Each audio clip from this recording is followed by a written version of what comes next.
लगातार जो है कि मुस्लिम समाज पे अत्याचार करती जा रही है। बहुत सारे हर एक दिन सुनने को कहीं ना कहीं कुछ ना कुछ मिल जाता है। कुछ न्यूज़ में, कुछ अखबारों में कहीं ना कहीं सुर्खियां ये बनी रहती है कि बीजेपी लगातार परेशान करती है मुस्लिम समाज के लोगों को।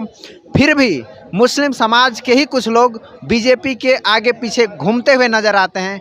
क्या कहना चाहेंगे इस पे? मान्यवर कांसीराम साहब ने इस बात को कहा था कि दलित मुसलमान जागेंगे, चोर लुटेरा भागेंगे। जी, ये हमारे दलित लोग हम इस बात को नहीं समझेंगे। आज 19% होकर 14% के पीछे घूम रहे हैं हमारे मुस्लिम समाज के लोग। जी, क्योंकि मैं मुस्लिम से बिलोंग करता हूं। हमारे मुस्लिम समाज के लोग 19% होकर के 14% के पीछे घूम रहे हैं। जी, क्यों?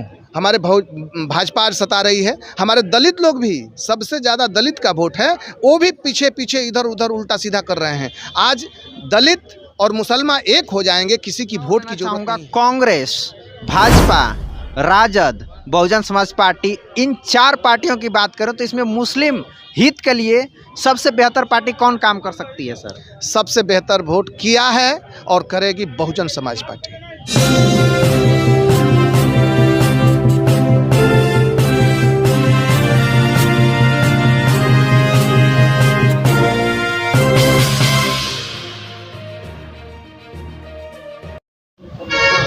नमस्कार, मैं ऋतिक रोशन स्वागत करता हूं आप सबका अपने चैनल प्रज्ञा टाइम्स में। और आज मेरे साथ कुछ साथी खड़े हैं। आज खास दिन है।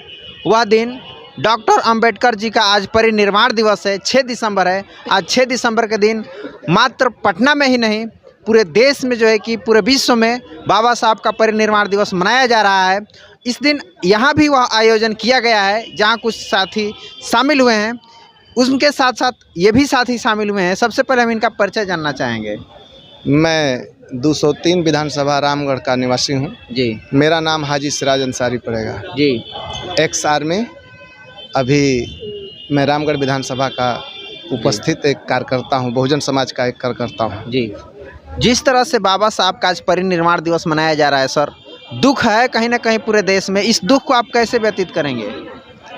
आज उस महान नायक का परिनिर्वाण दिवस है जिन्होंने हम सभी को आज़ादी, जब देश आज़ाद हुआ उस समय बैठने उठने, एक तरह का भगवान कहिए, पूरी सपना को आज तक कभी हम पूरा नहीं कर पाए। हम अपने समाज से, अपने लोगों से ये कहना चाहते हैं कि जो बाबा साहब जिस मिशन की लड़ाई लड़े और संविधान के तहत हम लोगों की इच्छा के मुताबिक जीने का एक संस्कार पैदा करके गए, उस पर अमल करने की ज़रूरत है। जी, जिस तरह से यहाँ हम देख रहे हैं कि एक तरफ बीजेपी के लोग भी उनका परिनिर्वाण दिवस मना रहे हैं, आरजेडी के लोग भी उनका परिनिर्वाण दिवस मना रहे हैं, बहुजन समाज पार्टी के लोग भी परिनिर्वाण दिवस मना रहे हैं। आप बहुजन समाज पार्टी के कार्यकर्ता हैं, क्या कहना चाहेंगे? उन पार्टी के लोग उनके विचारों को मना रहे हैं लेकिन मानते नहीं हैं, क्या कहना चाहेंगे इस पे? बहुजन समाज का मैं पूर्व प्रदेश महासचिव रहा हूं। जी, और आज बहुजन समाज के लोगों से मैं हमेशा कह रहा हूं और आज भी कह रहा हूं कि फेसबुक और मीडिया के द्वारा जो हमारे बाबा साहब का परिनिर्वाण दिवस या उनका नाम लेकर के लोगों को हमारा बरगला करके कि हम आज बाबा साहब का दिवस मनाने वाले हैं, इन सब चक्करों में नहीं पड़ना है। हमारा बाबा साहब ने हमें, बहुजन समाज के लोगों को, बहुजन समाज के लोग सभी लोग जुटते हैं इसमें, उसी को बहुजन समाज बोलते हैं। ऐसा नहीं है कि किसी जाति का बहुजन समाज है। लेकिन बहुजन समाज हमारा कैसे, किन किन लोगों को जोड़ने से, कैसे कैसे शक्तियों को जोड़ने से मजबूत होगी और हम अपने मिशन में कामयाब होंगे, उस बात पर ख्याल करना है और उसी तरह से आगे बढ़ना है। हमारे आज 85% लोग हैं, 10% 15% के लोग राज कर रहे हैं और हम इधर उधर भटक रहे हैं। इस बातों पर ध्यान देना है कि बाबा साहब, मान्यवर कांसीराम साहब ने रात रात भर जाग करके हमें क्या शिक्षा दिया है, उस पर अमल करना है और उन बरगलाने वाले, लुभाने वाले लोगों के पीछे नहीं जाना है। जिस दिन हम ये बात दलालों और उल्टी सीधी काम करने वालों को छोड़ देंगे, पीछा छोड़ देंगे, उस दिन हमारी बहुजन कामयाब होगी और हमारी बहन मायावती पीएम बन के दिखा देगी। जिस तरह से आप मुस्लिम समाज से बिलोंग करते हैं, मैं खासकर मुस्लिम समाज से रिलेटेड कुछ प्रश्न करना चाहूँगा सर। बीजेपी लगातार जो है कि मुस्लिम समाज पे अत्याचार करती जा रही है। बहुत सारे हर एक दिन सुनने को कहीं ना कुछ मिल जाता है। कुछ न्यूज़ में, कुछ अखबारों में कहीं ना कहीं सुर्खियाँ ये बनी रहती है कि बीजेपी लगातार परेशान करती है मुस्लिम समाज के लोगों को। फिर भी मुस्लिम समाज के ही कुछ लोग बीजेपी के आगे पीछे घूमते हुए नजर आते हैं। क्या कहना चाहेंगे इस पे? मान्यवर कांसीराम साहब ने इस बात को कहा था कि दलित मुसलमान जागेंगे, चोर लुटेरा भागेंगे। जी। ये हमारे दलित लोग, हमारे मुसलमान लोग इस बात को नहीं समझेंगे। आज 19% हो के 14% के पीछे घूम रहे हैं हमारे मुस्लिम समाज के लोग। जी। क्योंकि मैं मुस्लिम से बिलोंग करता हूं। हमारे मुस्लिम समाज के लोग 19% हो करके 14% के पीछे घूम रहे हैं। जी। क्यों? हमारे भाजपा सता रही है। हमारे दलित लोग भी, सबसे ज़्यादा दलित का वोट है, वो भी पीछे पीछे इधर उधर उल्टा सीधा कर रहे हैं। आज दलित और मुसलमान एक हो जाएंगे, किसी की वोट की ज़रूरत नहीं है। मैं जहां से बिलोंग करता हूं, रामगढ़ विधानसभा से, चारों विधानसभा में, एक मोहनिया विधानसभा को छोड़ करके सुरक्षित है, तीनों विधानसभा में सबसे ज़्यादा चमारों का, बहुजन का वोट है, इसके बाद मुसलमानों का वोट है। जी। लेकिन फिर भी कम्बिनेशन बनाने वाला हमारे पदाधिकारी को इस बारे में सोचना चाहिए। जो हमें दलित कह करके, जो हमें अछूत करके, दो ही कास्ट अछूत है, एक चमार और एक मुसलमान, इन दो चीज़ों को, दो जातियों को कोई वोट देने को तैयार नहीं है। और हमारा मुस्लिम आज आज़ादी से लेके अब तक, जब तक से क्षेत्रीय पार्टी बना है तब तक से न जाने आरजेडी दुनिया जहान को जिताने के चक्कर में है, भाजपा हराने के चक्कर में है। ऐसा नहीं, अपनी मिशन तैयार करने के लिए हमें दलित से मिलना पड़ेगा और दलित को भी हमारे मुसलमान को जोड़ना पड़ेगा, ताकि हम मजबूत होकर के और आरजेडी और जदयू चाहे भाजपा का जवाब दे सके। जब तक एक नहीं होंगे तब तक कुछ नहीं कर पाएंगे। एक प्रश्न और लेना चाहूँगा। कांग्रेस, भाजपा, राजद, बहुजन समाज पार्टी, इन 4 पार्टियों की बात करें तो इसमें मुस्लिम हित के लिए सबसे बेहतर पार्टी कौन काम कर सकती है सर? सबसे बेहतर वोट किया है और करेगी बहुजन समाज पार्टी। बहुजन समाज पार्टी का आप समर्थन कर रहे हैं। यहीं पे हम बात करना चाहेंगे, आपके विधानसभा, रामगढ़ विधानसभा जो है, इसका जवाब भी मैं दूंगा। जी जी जी जी, जवाब मैं लूँगा। वो उसी पार्टी के जो लोग हैं, बहुजन समाज पार्टी, खासकर बहुजन समाज पार्टी को मुस्लिम समाज का वोट नहीं मिलता है। वही मुस्लिम समाज आरजेडी के साथ जाता है, कांग्रेस के साथ जाता है, लेकिन बहुजन समाज पार्टी के साथ नहीं आता है। बड़ा रीज़न क्या है? मैं बहुजन समाज का आभार प्रकट करता हूं, बहन जी का। जी। मैं उनको चरणों में नमन करता हूं। उनकी नीतियों पर चलने का प्रयास, बहुत दिलो जान से एक फौजी हूं। आज कैमूर जिला में अगर किसी दलित को या किसी को 2 बार 3 बार मुसलमान को लड़ाने का काम किया है तो बहन जी किए हैं, बहुजन समाज किया है। और 40 बरस 50 बरस आज़ादी से लेकर अब तक हमारा 53 बरस उम्र हो गया, आज तक न आरजेडी, न जदयू, न कांग्रेस किसी मुसलमान को नहीं दिया है। मैं उन मुसलमानों को बताना चाहता हूँ कि तुम इस बात को समझो, तुम अगर आज जमा खां मंत्री भी बने हैं, वो बहुजन की देन है, वो बहुजन की देन है। और जितने कैमूर जिला के लगभग रामचंद्र यादव हुए और कई हुए, उनको सब जीत के आए हैं, वो बहुजन समाज पार्टी से जीत के आए हैं, किसी दूसरे पार्टी से नहीं। आज भले ही दूसरे जगह चले गए हैं। तो मैं बहुजन समाज पार्टी का आभार प्रकट करता हूं और उनका हमेशा नमन करता हूं कि मुस्लिम को आगे लाने का काम की है।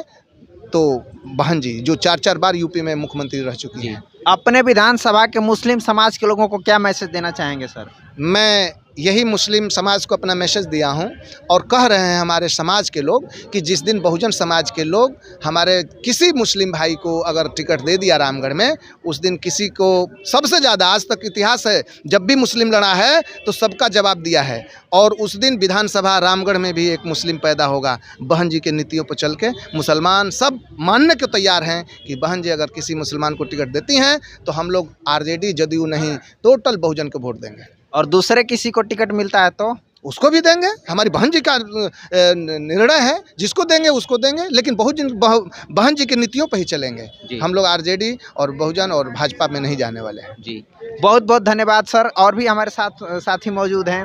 आपका परिचय सर? मेरा परिचय लालजी राम है जी, और मैं बहुजन समाज पार्टी का रामगढ़ विधानसभा का पूर्व प्रभारी हूँ। जी, आज परिनिर्वाण दिवस बीजेपी भी मना रहा है बहुजन समाज पार्टी बाबा साहब का, क्या कहना चाहेंगे? देखिए, बीजेपी जो बाबा साहब की जयंती मना रही है वह खास करके पूरे देश में दलितों, शोषितों, पीड़ितों को ठगने के लिए। जी वो बाबा साहब के बताए हुए रास्ते पर वो भारतीय जनता पार्टी नहीं चलती है। जी और इस देश में अगर बाबा साहब के बताए हुए रास्ते पर चलती है तो बहुजन समाज पार्टी।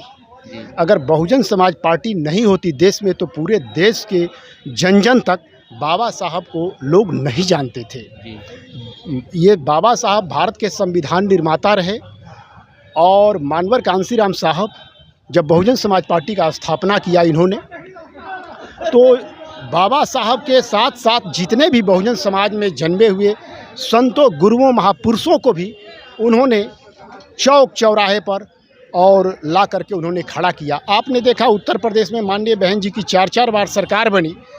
अम्बेडकर साहब के नाम पर भी योजना चला, मानवर कांसीराम साहब के नाम पर भी योजना चला, महात्मा ज्योतिबा राव फुले के नाम पर चला, माता सावित्रीबाई फुले के नाम पर चला, तमामों योजना चला। उत्तर प्रदेश में आप देख रहे हैं हर चौराहे पर, हर चौकों पर कि बाबा साहब को, महापुरुषों को इतना सम्मान दिया माननीय बहन जी मानवर कांसीराम साहब जी, जो आज उसका पूरा विश्व सराहनीय कर रहा है। विश्व के लोग आ रहे हैं लखनऊ में तो देखने के लिए, दर्शन करने के लिए लोग जा रहे हैं। जी सामाजिक प्रेरणा केंद्र है, आपको रमाबाई अम्बेडकर मैदान है, वहाँ उत्तर प्रदेश में बहन जी ने पढ़ने लिखने के लिए दलितों, शोषितों, अल्पसंख्यकों के लिए भी तमामों डिग्री कॉलेजें भी खुलवाई। बहन जी ने फ्री में कोचिंग करने के लिए खास करके दबे कुचले शोषित लेकिन फिर भी बात करें, बहन जी अपने शासनकाल में बहुत ही बेहतर काम किया, लेकिन फिर भी दलित समाज के लोग बंटते जा रहे हैं अन्य दलों में। उनके लिए आप क्या मैसेज देना चाहेंगे? देखिए, इस बार बटेगी नहीं, कुछ गलतफहमियां हो जाती है, लेकिन ये जो 24 का चुनाव आ रहा है पूरे देश भर के दलित और मुसलमान और जितने भी पीड़ित समाज के लोग हैं, बल्कि अब तो सर्वजन समाज के भी लोग इस मूवमेंट को आगे बढ़ाने में लगे हुए हैं। 24 में आप देख लीजिएगा सर कि बहुजन समाज पार्टी की दिल्ली में सरकार बनेगी और इस देश की नेता आदरणीय बहन कुमारी सुश्री मायावती जी देश का प्रधानमंत्री बनेगी। आपका परिचय सर? पहले तो आपको धन्यवाद सर, आप जो हमको बोलने का मौका दिया, बात करने का। मेरा नाम सुरेंद्र कुमार है, मैं रामगढ़ विधानसभा महासचिव बीएसपी से। खासकर लोकसभा चुनाव जिस तरह से जिताने की बात की जा रही है, अभी हाल ही में देखा जाए तो जो अभी 4 राज्यों में चुनाव हुआ है, बीएसपी का स्थिति बहुत खराब रहा है। क्या लगता है कि 24 में सफलता मिलेगी? सर, जैसे कि आपने जो यह बात कहा कि बीएसपी का बहुत ख़राब प्रदर्शन रहा जी सर, यह जो आप खराब प्रदर्शन की बात कर रहे हैं, यहाँ खराब प्रदर्शन नहीं रहा जी।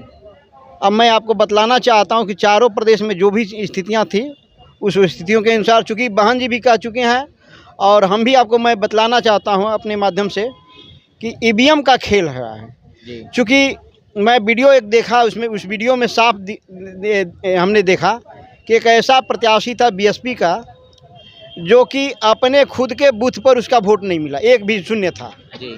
तो सबसे बड़ा कारण ईवीएम रहा जी। और साथ साथ जो आप कह रहे हैं तो एक चीज़ और है कि हमारे समाज में नए नए नेता पैदा किए जा रहे हैं लोगों के इशारे पर जी। इसलिए उन नेताओं का भी कुछ न कुछ योगदान रहा है हमारे पार्टी को मतलब कम करने में। लेकिन फिर भी समाज ने जिस तरह से उमंग के साथ बहन जी का साथ दिया, सहयोग दिया, उससे बहुत बेहतरीन प्रदर्शन रहा।